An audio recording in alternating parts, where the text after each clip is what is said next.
Welcome to Boxing During Dinner, episode 97. We're getting three there. away So close. from episode 100. And David, I want to thank your sister Why?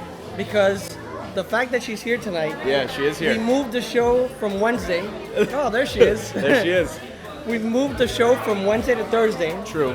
right?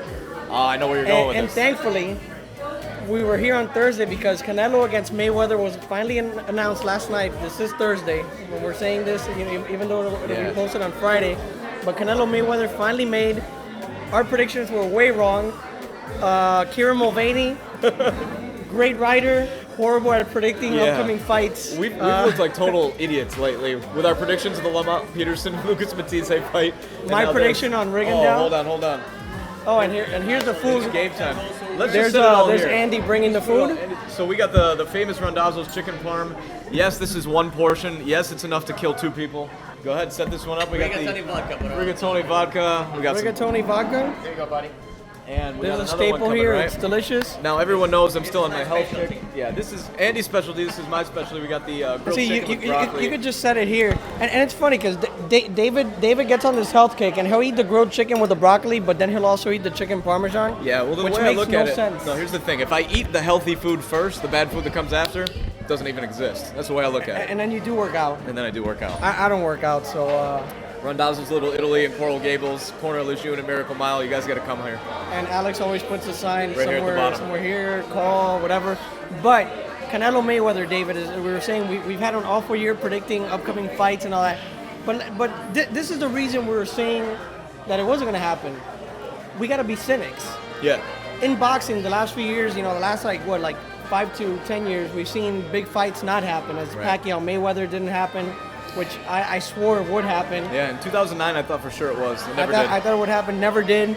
So when a fight like Canelo and Mayweather comes about, and you're talking about Mayweather having a 6-fight deal with Showtime, you're thinking it's going to happen towards the latter part of the deal. You're thinking Amir Khan, you're thinking Lucas Matisse, Alexander. Danny Garcia, Devin Alexander, one of those guys. You don't think that Golden Boy Promotion is going to put their prized possession, Canelo Alvarez, against Floyd Mayweather Jr. this early in that contract? Now, there's many reasons why this is done. Maybe the first fight the Guerrero fight didn't sell as well as we're led to believe, which that could be the case. Or it could just be Floyd Mayweather wants to fight the best right now, knowing that Canelo could be a threat, knowing that this could be a 2 or 3 fight proposition, not just a 1-fight proposition.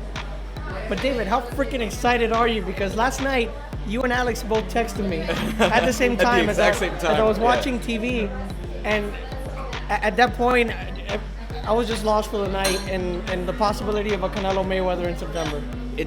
I'm surprised that I'm about to say this, but I actually have to give props to Golden Boy Promotions for doing Big something. props. Because take Canelo versus Mayweather out of the equation. What they've done this year is a true testament to the reason that boxing has been such a story in 2013. The best fights are getting made, and they made a huge transition by going over to Showtime and bringing their fighters. Showtime is now outranking HBO, which is something that we never thought would have happened in recent memory. And it's because Richard Schaefer is actually putting his balls on the table and making good fights. The reason that we doubted this fight is not because of Richard Schaefer. We doubted it because of what history has told us, that the biggest fights in boxing simply do not get made because there's too much power at hand on either side. Mayweather and Canelo both apparently wanted this fight, and it's interesting that there's been so much silence over the past several weeks because you usually expect to hear rumors. We didn't hear anything. For a Silence fight- is good, though. And in this case, silence was a good thing. Mayweather-Canelo is very likely, if for nothing else, going to beat what Mayweather-Cotto did. And that absolutely, fight it was will. the second highest Absolutely. non-pay-per-view grossing bout in the history of boxing. This fight could break a lot of records. One of our friends and viewers, Pierre Bernardo, who follows us and is always commenting on our wall, great guy and knows the sport of boxing, and he said something to me today that caught my attention. Mayweather's biggest fights have always been made under wraps.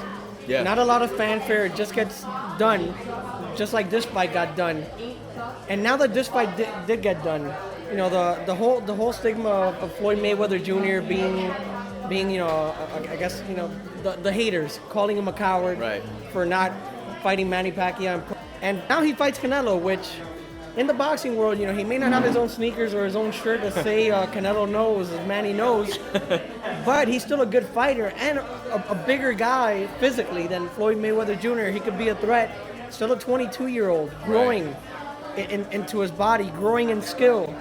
Floyd Mayweather Jr. is putting his money where his mouth is. Yeah, money is putting his money where his mouth is. It's a tongue twister. Money Mayweather, money. Try to say that 10 times real fast. It's interesting to me. I mean, this is a 13-year age difference. I mean, this is a guy who was in the 8th grade when his opponent was born. You know, like, just do the math here. Canelo, I've been a Canelo doubter for a long time. I mean, you know that he had the talent and everything, but the way he fought Austin Trout, I mean, I think there's a lot to be desired in his performance against Austin Trout, but there's also a lot to be said for what he did do. Neutralize an excellent boxer, a southpaw who was bigger than he was as far as range goes, not a bigger puncher, but he neutralized him with defense that we hadn't seen. Canelo does not get hit cleanly very often. He does tire as the fight goes on. The odds prove that people really think Canelo's a threat. I mean, Mayweather, even in the Victor Ortiz fight, was a 7-1 favorite. In this fight right now, the odds only have Mayweather as a 2-1 advantage over Canelo. That shows how serious the people are taking a guy who just beat Austin Trout against a guy who literally blew Robert Guerrero out of the water and made him look like an amateur. This fight is in the eyes of a lot of people, a toss-up. No, and I saw a lot of comments today, David. A lot of comments. I mean, I've never seen this outburst. On our page, yeah. On our page, on every page, everywhere. on Twitter, on Instagram, Facebook. I haven't seen this much attention. And my non-friend boxing fans, the ones who like only watch, Pacquiao fights every once in a while, were messaging me like, "Oh, what do you think? What do you think?" and this and that. Right, it's getting incredible attention. But a lot of people are coming right off the bat and saying there's an easy fight for Floyd Mayweather. He's going to win by unanimous decision. I don't think it's that easy, and I'll tell you why. And I haven't been the biggest Canelo fan over the years, and he's proven me wrong time and time again. Mayweather's 36. Yeah. One day he's going to get old in the ring. We don't know when. We don't know how. Maybe he never does. I mean, Bernard Hopkins is still a young man at 48, but one day it may happen. 2, we've seen what happens when he fights the stronger pressure fighters. Miguel Cotto probably lost 9 or 8 rounds in that fight. Right. But he did bust up Floyd Mayweather a bit, did make the fight interesting. And also Canelo, as you were saying, David, he in his last fight, he showed he has some defense, doesn't get hit cleanly too much, has a stiff jab, and he's still getting better. Right. We haven't seen the best of Canelo. So I think this is going to be a much tougher fight than what some people are giving Canelo credit for. Mayweather's going up in weight. He's going to be the smaller guy on fight night. Yeah. He's probably going to be at 154, 155. Maybe. Canelo's going to be at 170, maybe even a little higher. There will be a 20-pound weight difference come fight night. There are a couple of things at play here. Canelo Alvarez has proven something that I think very few fighters can prove, and I think this is what makes him elite, is that he can make adjustments against guys in the ring. And very few people can do that. He proved that in his fight against Austin Trout. One of the X factors here is that Mayweather makes his opponents miss a lot. And that's particularly bad for guys with poor conditioning. And something Canelo Alvarez has shown to be an Achilles heel is that he does tire later in fights. So if he can't hit Mayweather cleanly, which he probably won't, it's going to be really important for him to have his conditioning on point. The fact that this fight is at a catch weight of 152 pounds, I think does make a difference, especially for a guy like Canelo who already struggles to make 154. Is conditioning going to play a part? I think. And as I've said, he's a guy that's still growing. Right. I mean, I didn't grow past like the age of 8, but but Canelo Alvarez is still growing into his body. At 22, you're still basically a kid. I mean, we've seen Manny Pacquiao at 22 weighed like 90 pounds, and at 30 he was killing Margarito at 154. Yeah. Cotto proved in one way that Mayweather can get hit by the jab if you're willing to commit to it. Canelo doesn't have a bad jab, but he doesn't use it all that well either. But he adjusts. Maybe he doesn't have to use the jab against certain fighters. So you don't really know what Canelo Alvarez you're going to get. You know which Mayweather you're going to get. And it really depends on how Canelo can adjust to Mayweather. The whole notion that Floyd Mayweather suffocates under pressure, I don't know. I don't really think that anybody's necessarily shown that blueprint. No, I don't think so either. But that people, well, let me put it this way. People say that the way to beat Mayweather is to pressure him. I've never really thought of Canelo Alvarez as a pressure fighter unless he needed to be. Right. Against Austin Trout, he was not a pressure fighter. He was a combination puncher who put in good defense. But in that fight, he surprised me by not being the pressure fighter and kind of like bobbing his head. You could see, if you look at the Austin Trout Canelo fight, obviously with the main camera, you see Oscar De La Hoya, you see Eric from Golden Boy Promotions, you see Gomez, Richard Schaefer, and they're all smiling. They're all smiling because they can't believe what they're seeing out of Canelo. He was bouncing a little bit, throwing the jab, moving to the side. that was a Canelo we hadn't seen before. Right. And you know, for all the people that think he didn't beat Austin Trout, the decision says he did beat Austin Trout. I had him winning by 1 point, but he did win that fight. And then for all the people saying, hey, Armando, you're an idiot because, you know, can't believe you're picking Canelo. I'm not picking Canelo. If you had to put a gun to my head right now, I'll tell you Mayweather's going to win by decision. To me, Floyd Mayweather is one of the best fighters to ever fight, period. What he did to Robert Guerrero, who's a good fighter, a lot of people may not know him, but Robert Guerrero's a damn good fighter, and he made him look silly. He made him look like an amateur. After the second or third round, he made him look like he didn't even belong in the ring. Like he didn't belong in the ring. Like he didn't belong fighting for a title ever.